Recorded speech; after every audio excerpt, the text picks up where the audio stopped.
everybody, welcome to my channel. My name's Amanda. Today I'm going to do a process video for you guys using a traveler's notebook. I'm using the Journals for Life Traveler's Notebook Kit for January, which is called Toast and Avocado. So for the first spread here that I'm going to do a little intro here to explain what I did. So for the Traveler's Notebook, I actually took the staples out, so the book is loose. So all the pages are separate. So I did that because I have this plan to use one of the Freckle Fawn. They are making a Traveler's Notebook cover, I guess you could call it. I don't know if you call it a cover. The cover, I guess, is the things that they show you, that you put all your notebook inserts in. So I don't know if it's a cover, but basically it is a plastic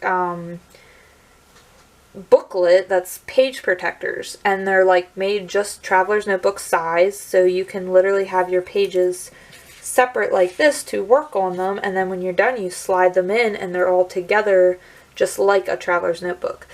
So that was my plan to do for this journal, just to make some of those pages a little bit easier to work on. And also if like I end up not, because there is a lot of pages in this, and if I end up not finishing the entire book, then I can just add pages to it from other books, and I can always go back and use these, or I can use these on other projects. So I got that idea there kind of from Heba on My Little Journal on YouTube. She kind of came up with that idea first, so I'm kind of borrowing that there. Alright, so I'm going to do a quick little intro here to tell you what I plan to do, and then I will speed you guys up and show you the process. So for this, I'm using this picture of French toast. How perfect, huh? We had a French toast breakfast the one day, so I'm using that photo here. So here's my plan. I drew a little very, very quick, messy sketch, and the idea was to take this plastic little thing here and seal it shut, but I'm going to seal it a little differently. So I'm going to make a window, basically. So I drew out this like little piece of toast, which I might kind of fix my design a little bit there, but I'm going to cut this out, and then I'm going to flip it over and draw a marker here, and that is where I will fuse it shut. And then I'll add all my sequins in. Well, obviously before I fuse the whole thing shut, I'll add all the sequins in, and then I'll shut the top. And then when I glue this back over top, you'll have kind of like a little toast-shaped window where you'll see all the sequins, and then I'll lay the photo kind of overlapping on top like this. That is the idea of what I'm going for, so we'll see how it goes. And then I also have some stamping and a nice big title I'm going to put over on this side. So I will quit talking and I will get into the video. Alright, here we go. So right here you just see me, I am taking an X-Acto knife and I'm cutting out that French toast shape, or at least what I sort of think looks like a piece of toast.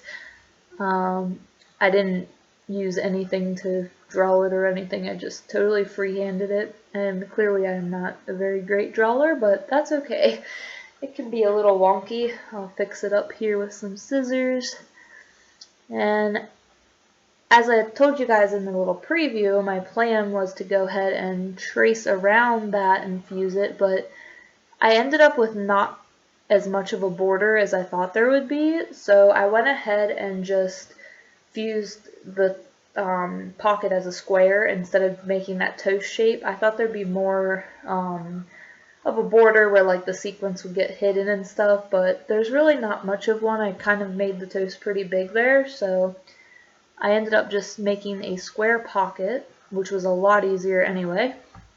So here I'm just going to fill it up with some sequins, and I used probably 80% of that little bag of sequins. I didn't use quite all of them, so there is some more to do a couple more projects with.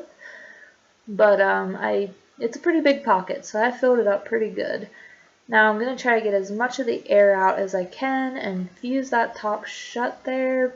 I try to get the air out because it makes it a little bit flatter whenever you put them back in your notebook and stuff, because they tend to get a little bulky. But there you have it. There is my fused toast shaker pocket. And I love that that sequence mix had little pieces of toast in it. That was just so cute. So this was a like sticky back piece of paper I used there, cardstock with like a sticky back. So I'm fighting with it to try to get the backing off. My nails, I cut my nails I guess recently and I just could not get that. There we go. So now I'm sticking that toast window down there, and I'll show you there what it looks like on the final page. I'm gonna use some that like scrapbook.com thin adhesive. I really like that stuff. It sticks like really well. So yeah, I'm just going to put that all around, make a nice square window there, and I'm gonna pop that down on my page as flat as I can get it, and I'm just going to layer that photo on top and glue that right on top there just a little bit, and look at that. Nice shaky pocket. Alright, so the next page here I'm going to do some stamping. So here's my alphabet you can see there that I'm going to use. A couple of inks, a green and a brown color. I tried to find colors that matched as close as I could get. There is the Journals for Life stamp. I'm going to use the quote that says, "Good mood, good food." And here we go. So I stamped the first one and I totally forgot to use my little stamp mat there, so I had to go grab that. And now I'm just going to get into it. So while I stamp this out, what do I want to talk about? So okay, well I guess I should tell you first, I didn't give myself quite enough space to center that French toast word. I realized coming up to the end I should have moved over a little bit more, but that's okay. I am not one to measure out where my titles are gonna go. I just kind of wing it, and sometimes that can be a problem because sometimes they don't line up quite right and whatnot, but I just go for it because I'm just kind of like that. I don't know. If you line it up and everything looks too perfect, it just, I don't know. I kind of like the messy, crafty look, I guess you'd call it. So here I'm going in with that "Good Mood, Good Food" stamp quote there. I had to get my bigger stamp block and get those stamps prepped. They were the first time I used them, so I had to kind of rub them a little bit, make sure they were real clean. Now I'm putting that blue ink, or green ink, it's a greenish color there, and we're going to stamp that quote. And at the very end, I think I go back, yes, I go back and take my date stamp and just add the date with just some black ink there to tie it all together. So we're getting close to the end of this page. Really now all I'm going to do is take a few things from the kit, some washi tape there, and then some die cuts, and just kind of finish up this layout with a couple little decorations. And it was real simple. Like making that toast shaker pocket was probably the hardest part of this layout, and really that wasn't that bad either. It just took a little bit of thought beforehand, a little prep work there, but other than that, there you have it. I used that little piece of toast and a little coffee cup, since my little coffee cup mug was in that shot of that French toast, and just have that little quote, my whole title there, and another little piece that I think says "Life is Sweet" maybe, and I stuck that right there in that corner. And oh, I put a little staple in it with my tiny attacher. And I think that is it. I called it done. So there's the layout. Thank you guys for watching. I hope you enjoyed the process, and I will see you all next time. Bye! There's a little close-up for you and a little shake. There you are. Bye.